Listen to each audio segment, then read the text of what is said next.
Cat. Metz. I think we've done more Zoom webinars this week than we've done in any 4 weeks combined. Agreed. But you know what makes it fun is when people take action. Then it's all worth it. Tass, your internet cuts off. So what I just heard was, you know what makes it fun? When people take ass. Action. Okay. Wow. Yeah, you gotta watch that internet. All right. Well, I mean, we just upped our dial-up speed, so I don't understand what the problem is. We've been working with internet for 10 years here, and I don't know what the problem is. We need Elon Musk to hurry up with those satellites. Is it crazy to think that we can land a rocket back on a launch pad? We can go to Mars. We can have, what is it called? Perseverance? Is that the... That's one of the tenets of Taekwondo. What's the Mars rover? What's that called? It may be Perseverance. Yeah. Isn't it crazy that you can see crystal clear video on Mars, but we can't get a good internet connection? It's just a little bizarre. We can't get a good internet connection. Yes. Oh, maybe we're being blocked. You think Elon's watching this? I don't know. He tuned in a couple weeks ago, I think. But I don't know a few weeks ago, and we were told not to mention that, but now that he's not on. So, guys, if you want to be in the Cool Kids Club, Elon Musk even watches this show. Happy Thursday to you, Mr. Moore. And hello, everybody. Mr. Belashinsky is on. Woo. Hey, so great topic today that you came up with. Oh, did I? You did. Where are your future instructors? So wait. I think we're 2 weeks in a row now with my topic. That's impressive. You know what this is? Looks like either miniature frisbee or a coaster. Oh. Very nice. All right. So, how is everybody doing? It's great to see everybody on. Listen, 2021. What did we talk about before? We talked about what's your 10-year plan, or where do you see your business in 10 years? And now piggybacking on that, where are your future instructors? And by the way, if you don't have instructors, if you're a one-man or one-woman show, I'd love it. It's not a good or bad thing. Please, I'd like to know if you are a one-man or one-woman show, why? Why are you a one-man or one-woman show? Is it because this is just your passion and your hobby and your part-time gig? Is it because we got to grow the business a little bit more? Is it because you don't have enough faith or confidence in hiring people? So I'd love to hear in the comments if you're a one-man or one-woman show, or if you do not have instructors working for you. I'd love to know why that is, right? Because just saying that, and then Tass, you give your thoughts on this, but we get into this industry because we want to change lives, impact our community.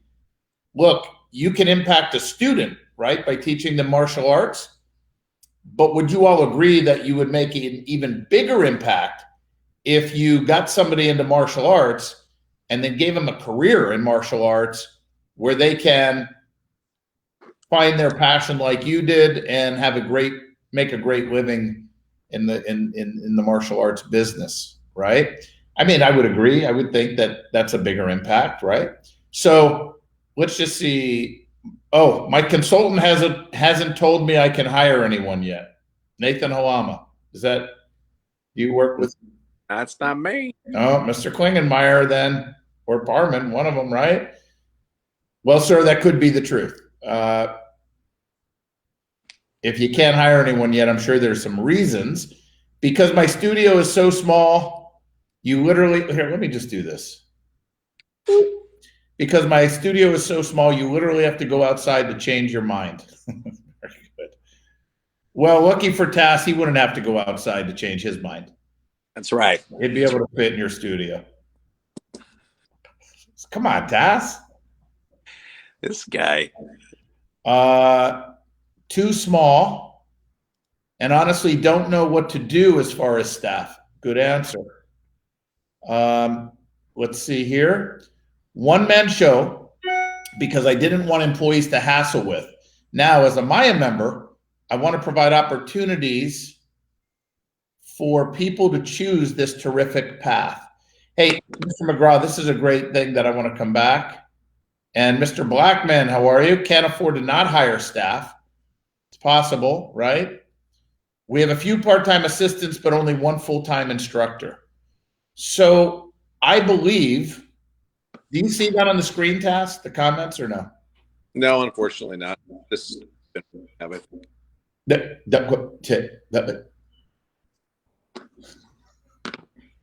That's what I heard.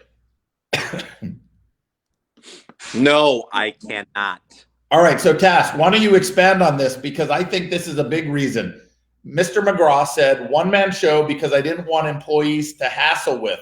But as a Maya member, I want to provide opportunities for people to choose this terrific path. But let's start with the first part. Do you think that, Stand by. My gosh. Tell me when you're ready.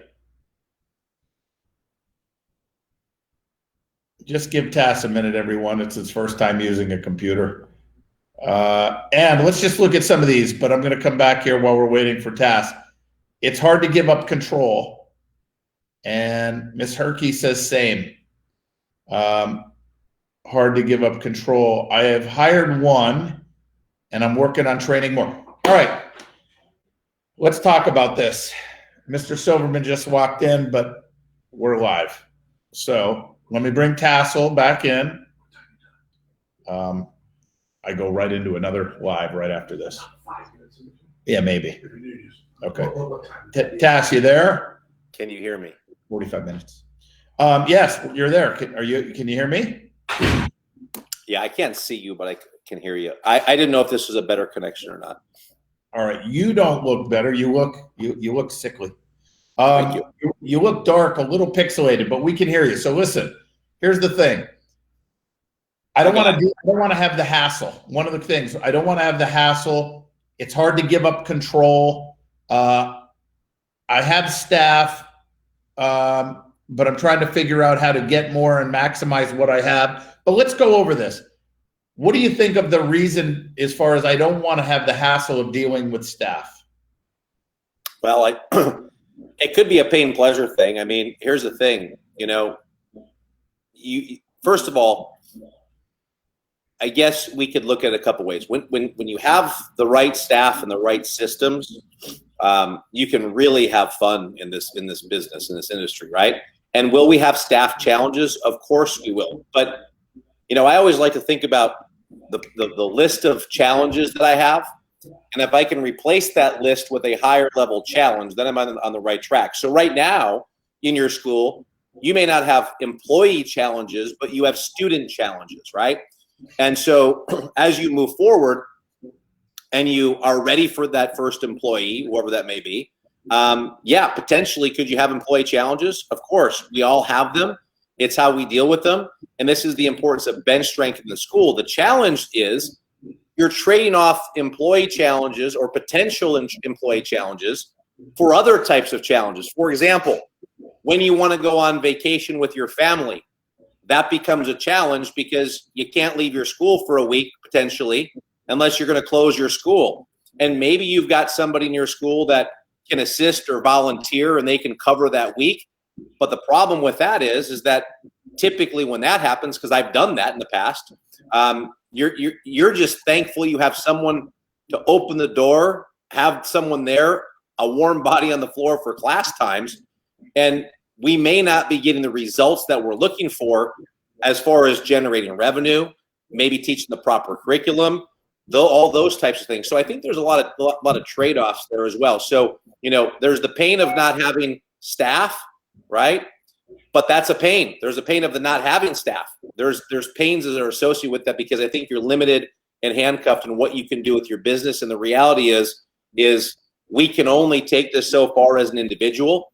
And as cliche as it may sound, you know, when you have teamwork makes the dream work, right? So when you have a team of great people, we can just really explode and go to the next level. I think that's important for all of us to understand. So having the right systems combined with the right people. And by the way, as we talk about this, I think here's an important thing.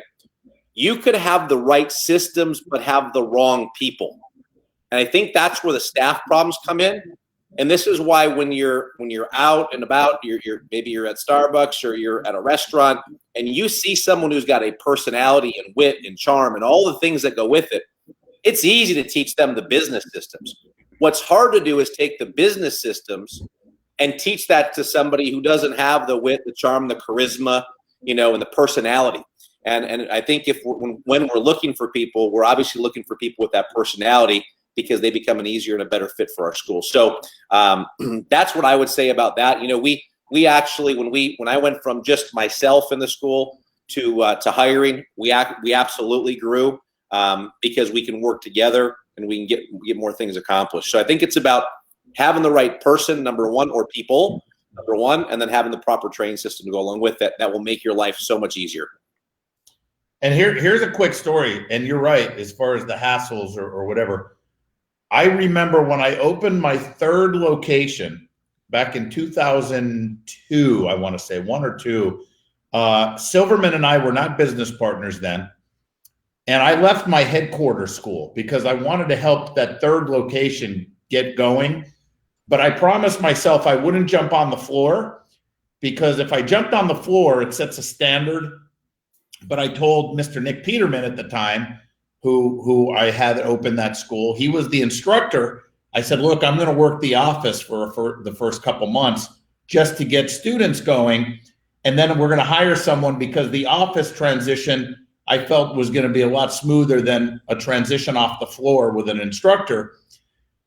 But I remember when I left my headquarters at the time, my main school, the school that I started, where I had staff, and that's where I worked out of, and I went to the third location. I remember it was October, November, December.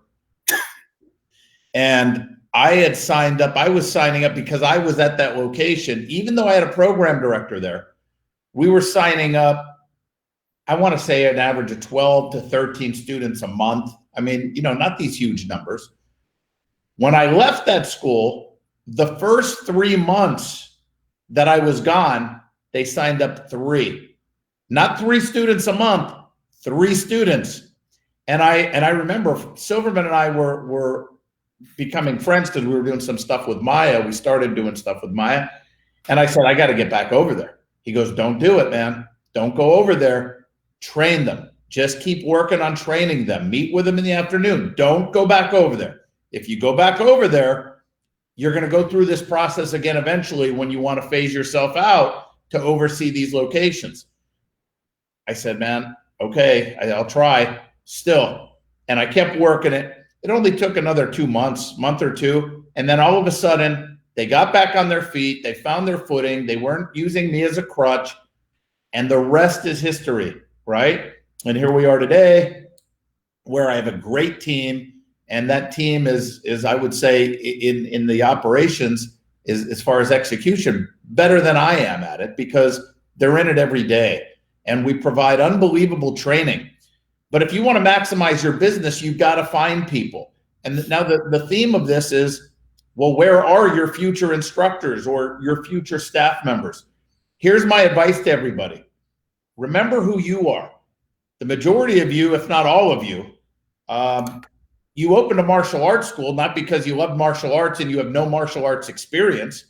You opened a martial arts school because you were a martial artist. So if you're a one-man or one-woman show, focus on your floor and find somebody to run that front office, because they do not need to be a martial artist. And we don't dupe the public and say that they are.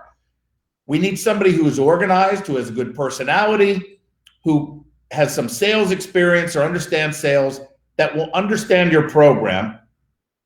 And then when people come in, you could put them in class, you're teaching the class, and they could do the follow-ups and the enrollments and the renewals and the upgrades or whatever your business system is.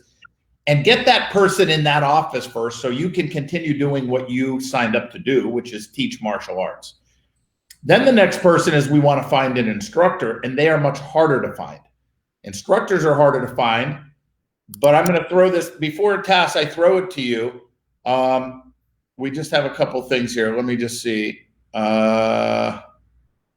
Blackman said, been in business for 28 years, just had to create a new staff, best we have ever had, all came from outside. 2 moms signed up their kids and started a conversation, hired both, hired an instructor that asked us if we were hiring. Now I have an ad looking for another. That's one place, right? Another question, Mr. Olds. Let's say you have a program designed specifically for kids. How do you develop adult staff to teach those kids? Because of that effect, I have been trying to build out all age groups at my school. However, sometimes it feels like a lack of a focused audience is hindering my brand strength. What is your recommendation for people navigating this conundrum? So let's see. You have a program designed specifically. How do you develop adult staff to teach those kids? The same way I would develop staff to teach whatever my program or curriculum is, regardless of what it is. Same way, but let's talk about that, Mr. Olds. Let's talk about that for everybody. So Tass, first, why is it so hard to find an instructor as opposed to someone in the office? And by the way, I want to make it clear. It's not that one's more valuable than the other, but why is it much harder to find an instructor? Well, yeah, it's a different skill set, right?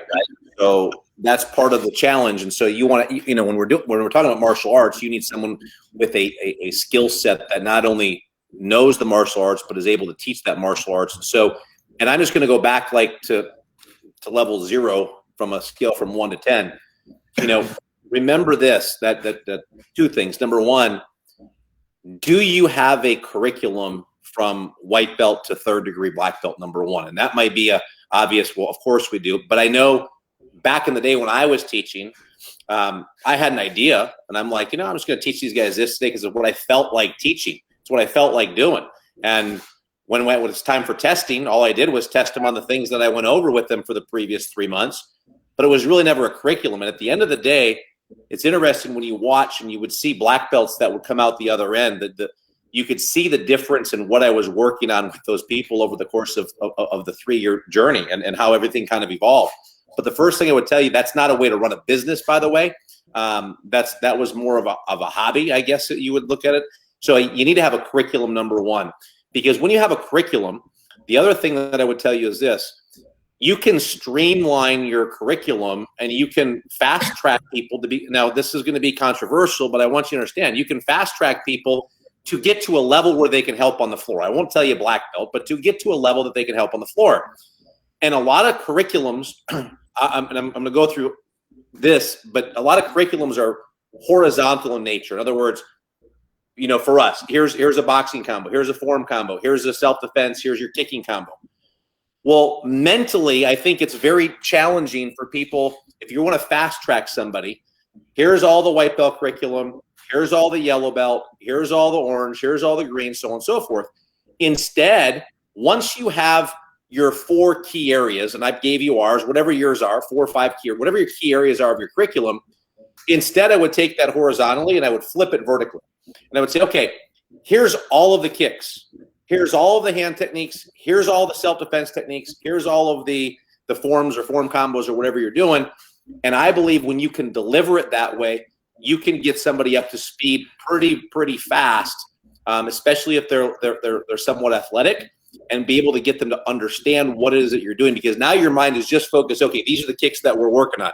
You're not having to categorize. Okay, well, this is all white belt stuff. This is all this. So that's a great way to fast track your people and get them to a level where they can help out on the floor. And again, if you're worried about belt level, as an example, and again, this could be controversial, but you got to do what you got to do. You could give somebody, if you don't have a black belt with a white stripe, as an example, you could pick any color belt you want. It could be a camouflage belt. I don't care what it is, but you could say that they're an assistant And that's based off of their belt level. That way you're not seeing somebody help on the floor that may only be a yellow or an orange or a green belt, but they're more of an assistant because you're fast tracking those people behind the scenes. So, I really think there's opportunity for you guys. Lay out your curriculum, know how you want to deliver that. If you're trying to fast track somebody, I would tell you to teach it vertically as opposed to horizontally. I hope that makes sense, because I think that's how you get people to where they need to go faster. And I'm gonna say this. The reason Tass brings that up is there are a lot of schools that do that, and it is an option. I have never done that before, never, and I've struggled with it because it's hindered the growth of our business. But I never hired a non-martial artist. But I want to clarify what Tass is saying as a add-on to what he's saying. Right now, as we speak, right now, I got my directors of operations, a team of 4, right, doing an interview, a mass interview with 7 people over at our World Training Center, 7 martial artists that have applied for a position with our company. They're taking them through a workout. We're looking to see what they look like on the floor. They'll rotate, they'll lead a part. We want to see how do they deliver, what is their presence on that floor, what is their physical skill level, what is their personality, what is their physical appearance. I mean, these are all the things we're looking for. So if somebody comes to us and they are a black belt in another system, we will fast track them on our curriculum, because I believe, and I don't think this is a debate, the curriculum does not make the martial artist. The curriculum is just the order that you want to deliver certain techniques, or the pattern that you want to put it into, or the specifics of how you want to manipulate a self-defense technique, right? But if the curriculum made the art, well, then who's the best martial artist in the world? Who has that curriculum, right? Well, there's a lot of great martial artists, and they don't know everybody's curriculum. So we will fast track them and train them on our curriculum. But the reason why it's so difficult is, like Tassoul said, is you got to find somebody with specific skills, physical skills, but then you got to find personality. You got to find the work ethic. You got to find the presence, the charisma on the floor, right? So it's very, very difficult because it's a specialized area. There's more salespeople out there, let's say, or office people than there are high-level martial arts people, because it's easy to quit. Look at your student base, right? I mean, do you make more black belts than people quit? No, you don't. So it's just tougher. So Tass, where do you find them? And then hold on, let's look at Mr. Old's.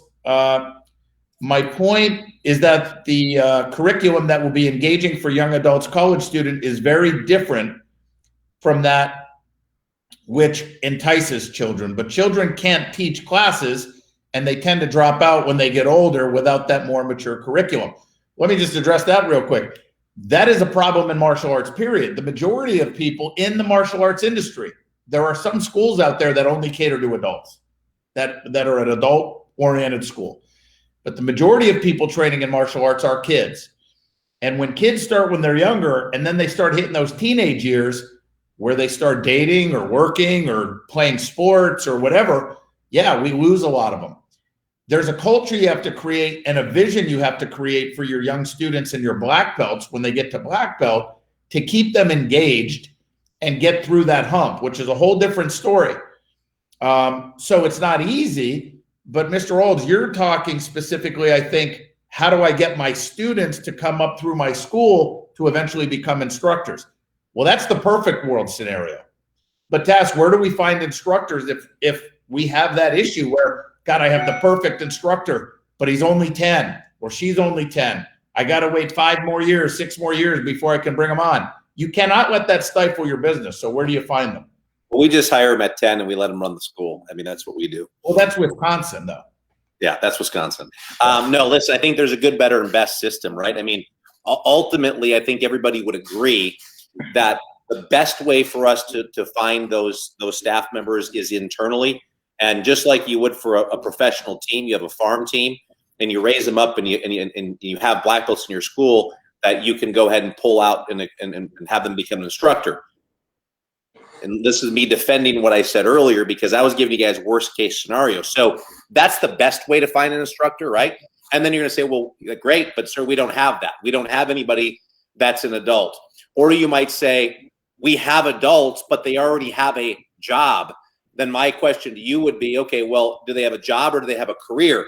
Because there's another question on here that's going to go along with this. But, at the end of the day, if you have, this is why it's so important to understand why to maximize your business, because it gives you options.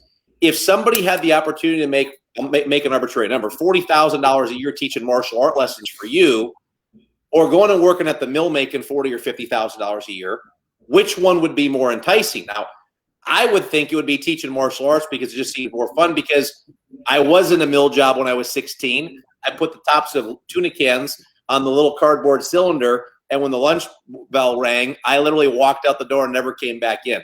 And I was making good money doing it, but I couldn't see myself doing that past 4 hours. I was done. I moved on. So do you have the opportunity to do that, or are we hiring people at minimum wage or just over minimum wage, and we expect them to have teach martial arts full time for minimum wage? This becomes a challenge. So the best way is internally, and then compensating those people and taking care of those people as a career, not a job. I think that's the best, right? The better, the step down would be, yes, you cultivate a leadership team, and everybody knows this, but I don't know how many of you do this and do this consistently. You need to put your feelers out now and have the long-term picture of get a leadership team in your school and cultivate that leadership team over time. And I'm not talking pick one or two people, because those one or two, I'll give you an example. And he may even be watching, so I won't say his name.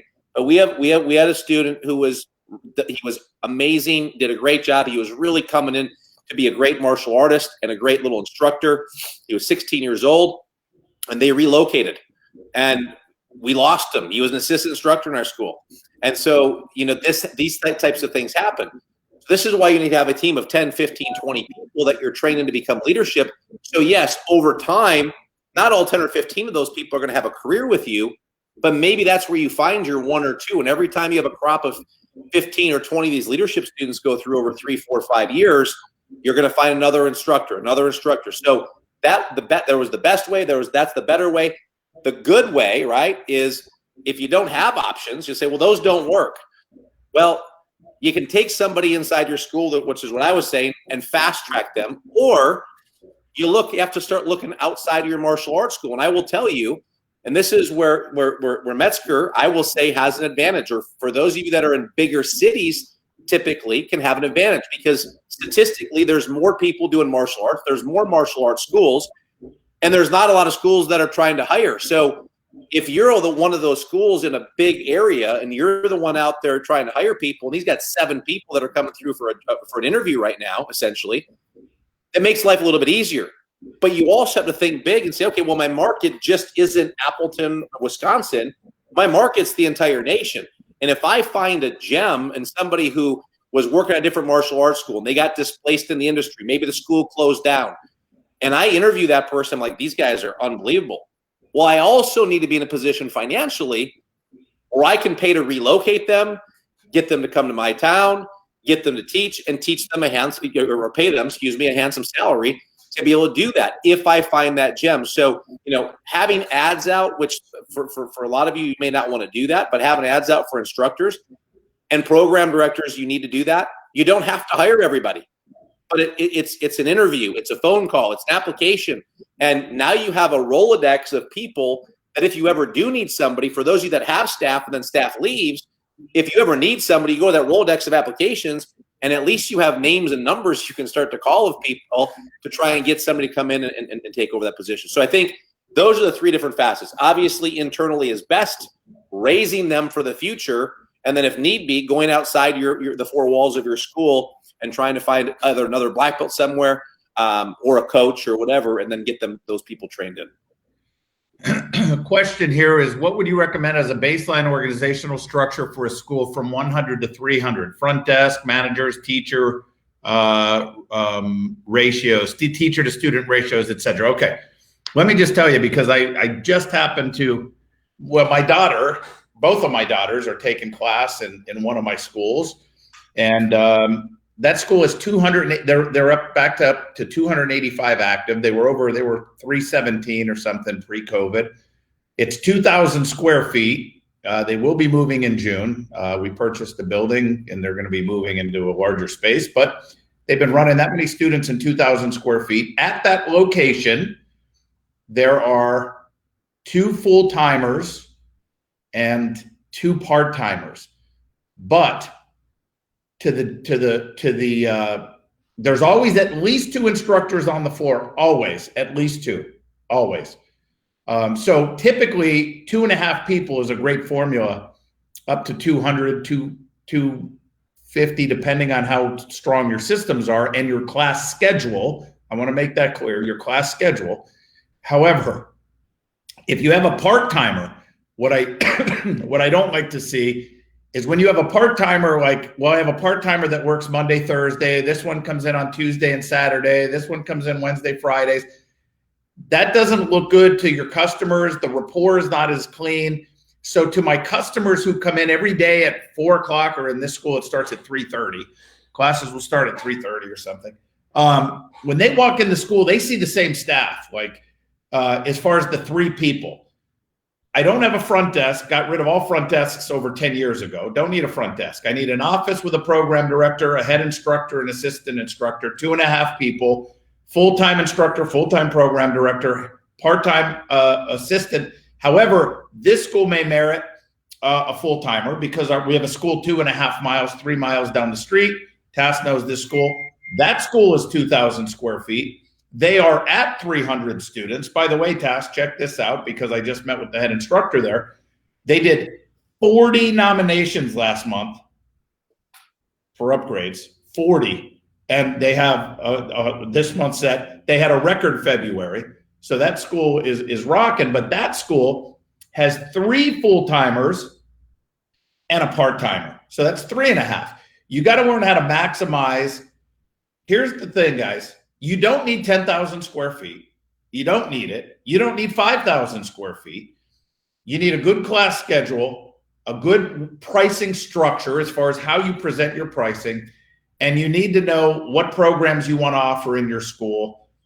And that's defined differently from everybody. So don't say that's ridiculous or I don't do upgrades and this, that, and the other. And I say it all the time. Every business that I've ever heard of in my life has an upgrade.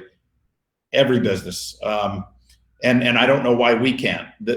But again, the problem is when you force people to upgrade as opposed to just give them an option and give them a menu if they want to. And again, nobody should not be able to get a black belt in your school unless they upgrade. That's wrong.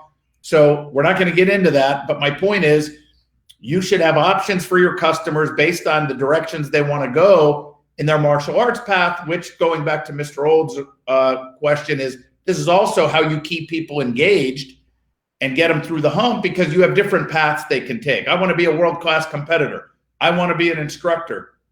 I want to, be proficient in weapons. I want to be proficient in forms. Like, there's different paths for everybody. I just want to stay in shape and lose weight and be healthy. I mean, different paths, right?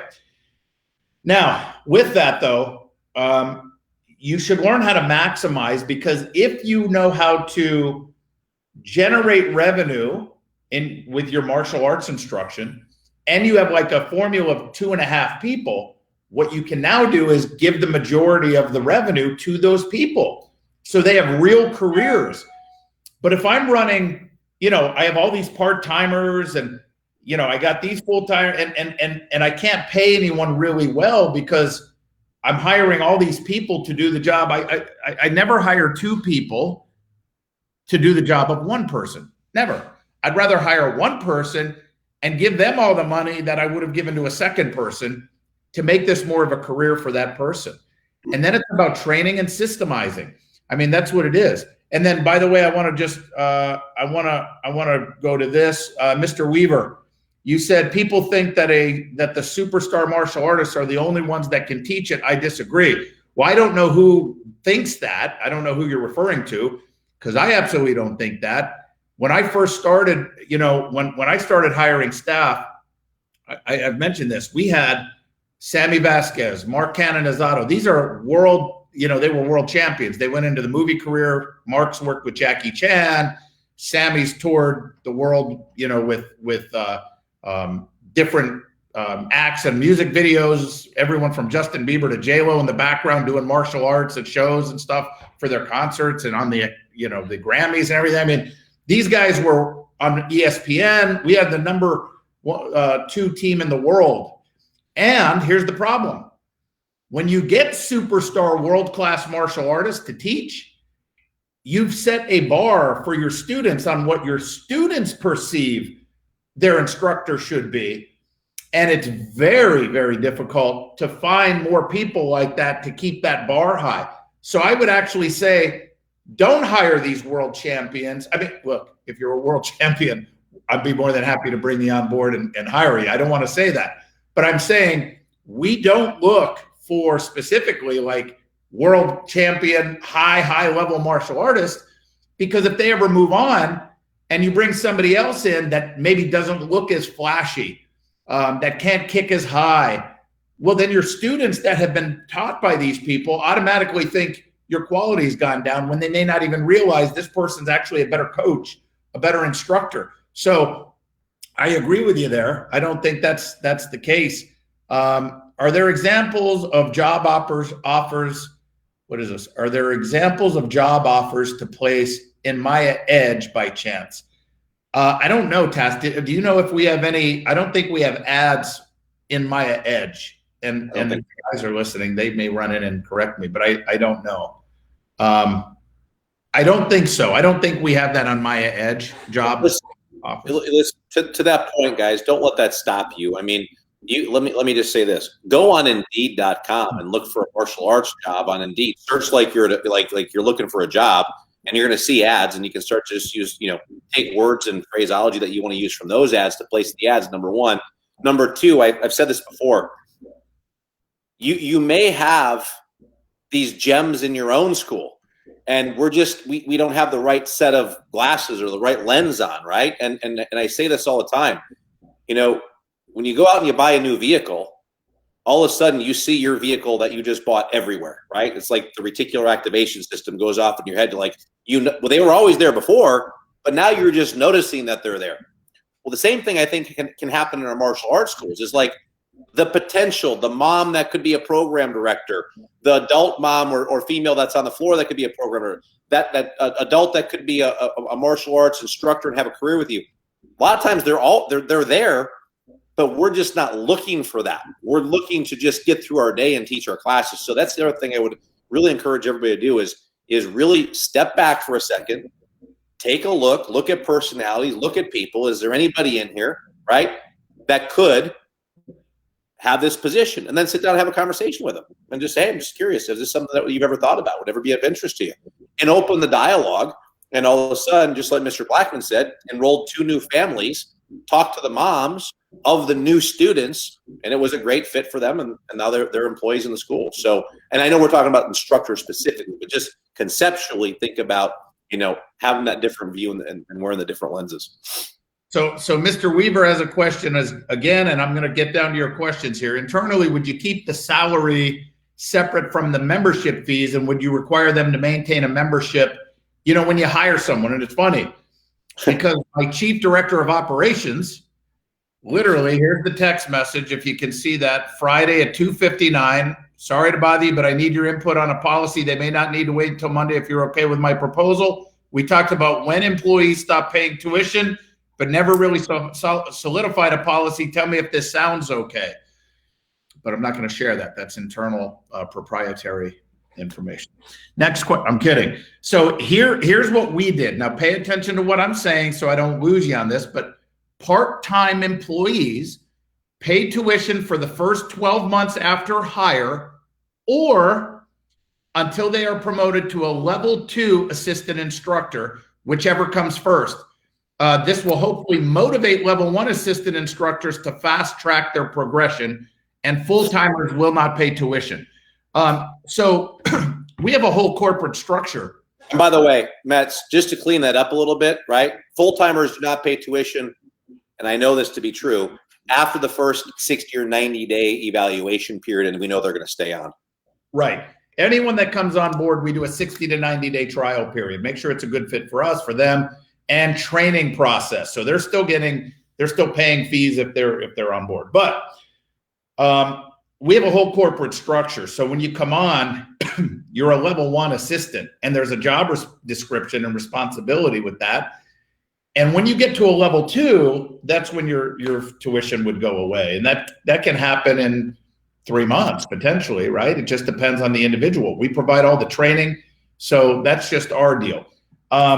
Now I met, look, everyone, it's the Championship Martial Arts Pathway to Success booklet. Wish we could share that with all of you, but that actually is proprietary for our licensees. Guys, this is what you sit down and you create a structure for what you want your assistants to do and what you want your next level, and eventually your head instructors are doing your school. That's what we did, is we sat down and did all that, right? Here's a question here, or I don't know if it's a question. I didn't read it. I met this challenge many times, investing in an individual, and after working so hard on them and make them good teachers, then they are eager to start their own and they leave. Sir, we don't have that issue so much because of the pathway of success that Tassoul just showed you, where the culture we have here is I want to give all of my people all the benefits of an owner without the headaches. And they create their own path, and it's a true corporate structure. And besides offering health insurance and paying the majority of their health insurance, retirement packages, vacation time, we have a way where they can grow on salary and get time off and have a team behind them. They have flexibility. They don't have to worry about all the stuff that we worry about as owners. And it's about setting up this vision for them. Yes, I do believe that if you can't ever pay your people well, right, because we don't have a system in place, no one's going to stay working until 9 o'clock at night for the rest of their life, even if you pay them $100,000 a year. Not a lot of people. There's a small percentage. But these kids, if you groom them internally when they're 17, 18, 19, 20, well, when they start hitting 30, that 9, 30, 33, 35 families, you've got to have a pathway for them. Well, what next? And right now, again, we can't get into, well, what do you do with them? I mean, what do you do? Well, that is what forced us to provide. Well, that's why we have a directors of operations. That is also why we have multiple schools. We didn't set out and just say, I want to be a multiple school owner. We had to become a multiple school owner if I wanted to keep my people and provide a career path for them. So my job is to make them as successful as possible. Their job is to make me as successful as possible in the company. And we're a team. We work together to make sure we accomplish each other's goals and take care of each other. But it was because we had to do it. I couldn't do it with one school. It was impossible, or my guys would leave because there's only so much revenue, right? I couldn't really pay them with one school as they kept coming on board, and I had more and more black belts or people that wanted an opportunity. I have 2 students. Go ahead, Tass. That's, a lot of people, and you got to understand this too. I remember asking the same question to Mr. Metzger when I first started. We started doing really well. I'm like, well, yeah, but these guys are going to want to. They're going to want to go open their own school. And he said, well, why do you think that? I'm like, well, because that's what I would want to do. We got to remember, not everybody's cut out from the same cloth, right? Not everyone wants to do that. And why do they want to open their own school? That's the question, right?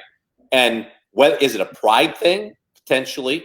But a lot of times it seems to be that people think the grass is greener on the other side, and they have this perception of school owners that they must make a whole bunch of money because they count the number of people times a monthly tuition. And they think like, well, geez, I could do this on my own, make a lot more money. Well, I just pulled this up. The average small business owner salary is $59,000 a year. By the way, that's not martial arts business owner. That is not a martial. I was just going to say that's not that's the average for small businesses.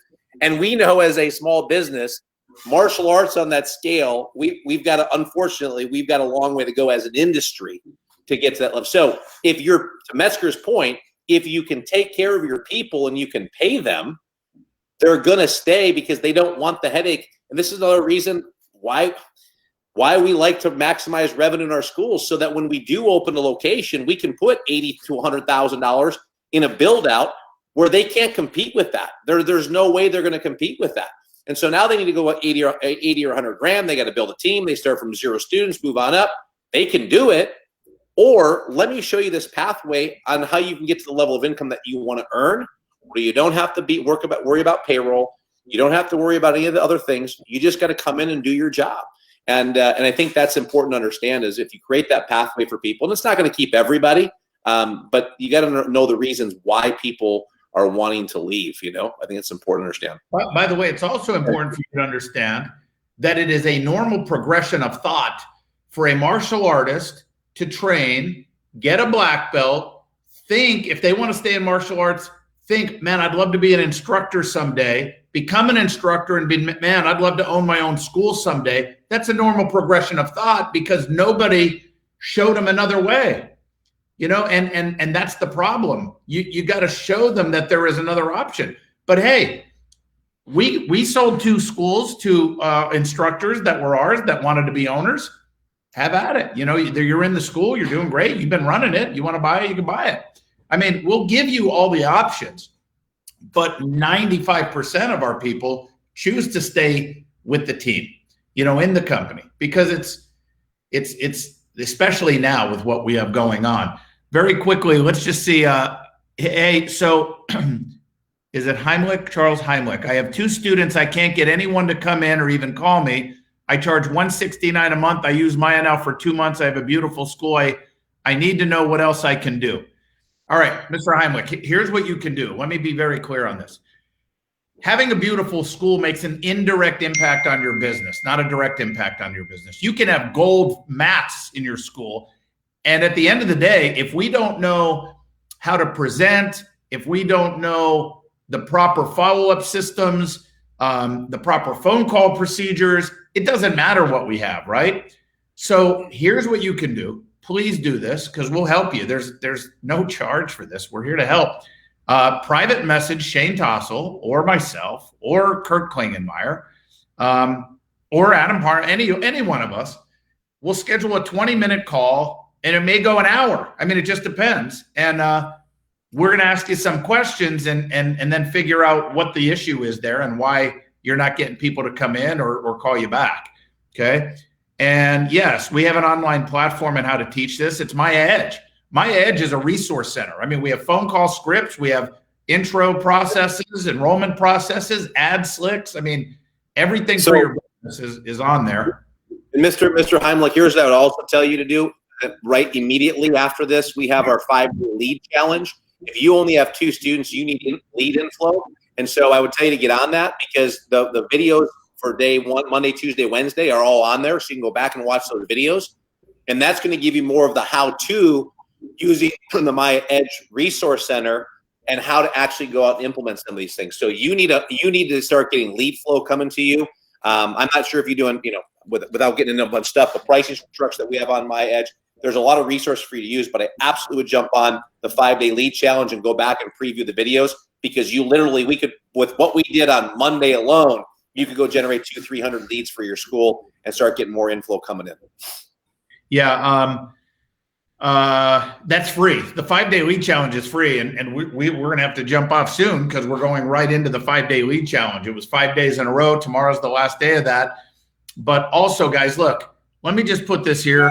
Honest to goodness, this is only a 2-month program that we do that is a must. How do you do this? And unfortunately, because of time, we're not going to be able to get to all the. There's some great questions in here, and we'll go back through these, and maybe we'll do some future Metzger Tassoul shows on some of these questions and topics.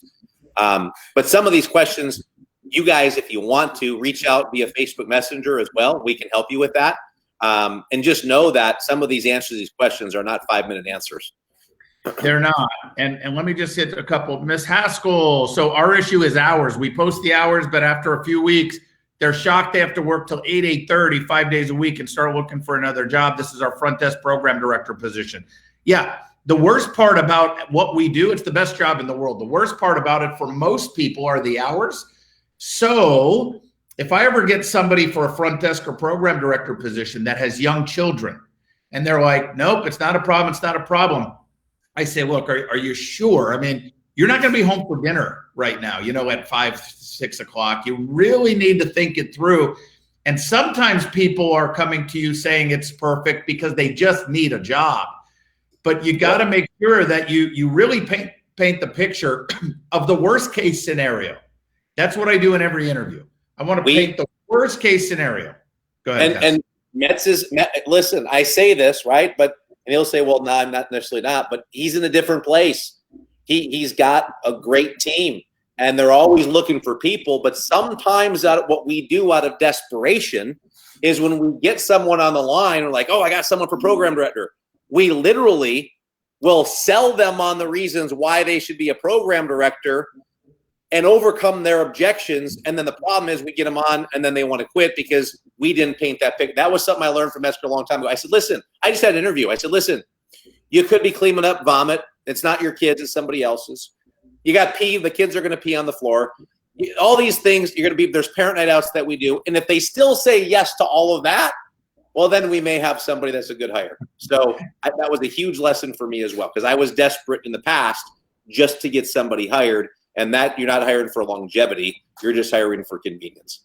Right. And there's it's much harder hiring someone and having them leave as opposed to waiting and making sure you try to find the right person. Are there any tips on how to start the process of creating instructor training in different levels? And how often do you guys have instructor training? We have instructor training 3 days a week. Physical training is 1 day a week. But Tash, you know this better than me because you're a licensee, you're a CMA school, and you see what Peterman's putting out. We have business systems training on Wednesday. We have, what does he do Thursday now? And on Friday, we have a chief instructor meeting and a workout, chief instructor workout and training, but business systems, and I'm missing something, strategies and something on Thursday. I forget the titles of them, but they're specifically the business systems.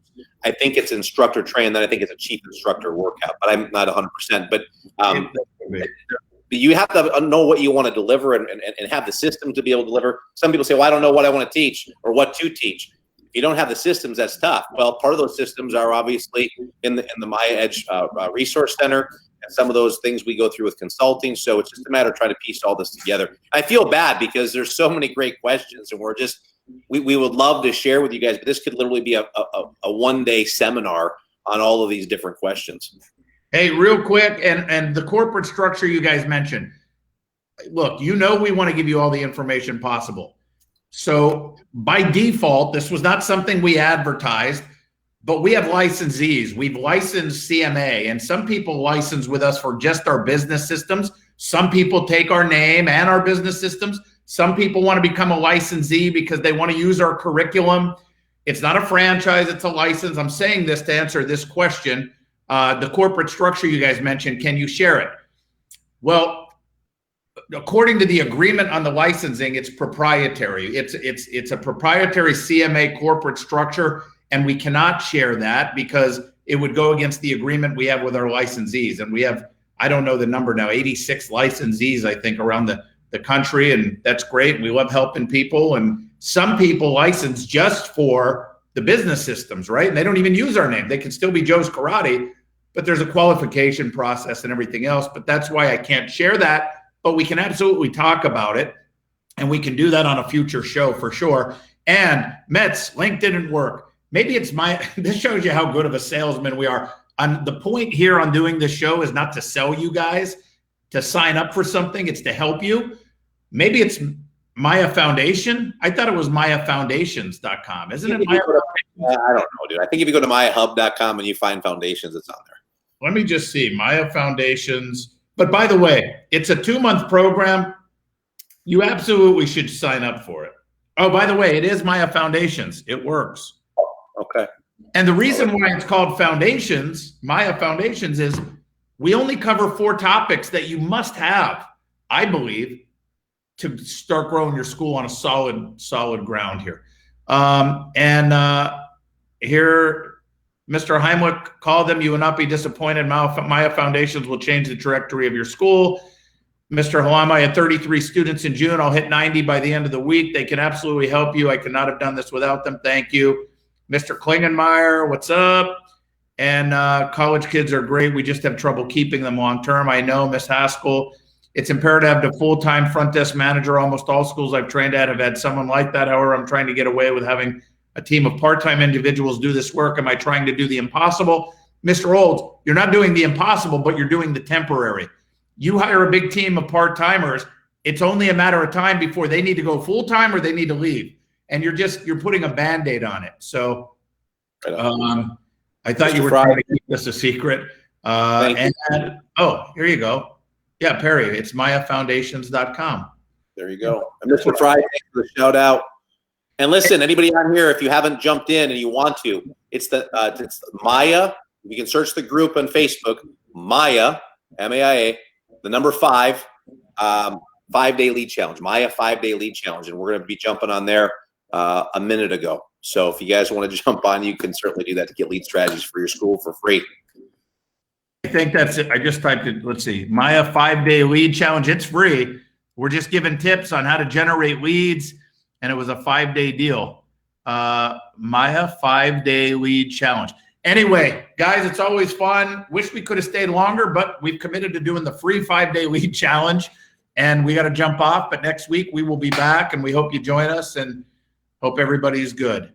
Appreciate you guys. Thank you, guys. Talk to you soon. All right. Bye-bye. Bye-bye. See you in a minute, Tess.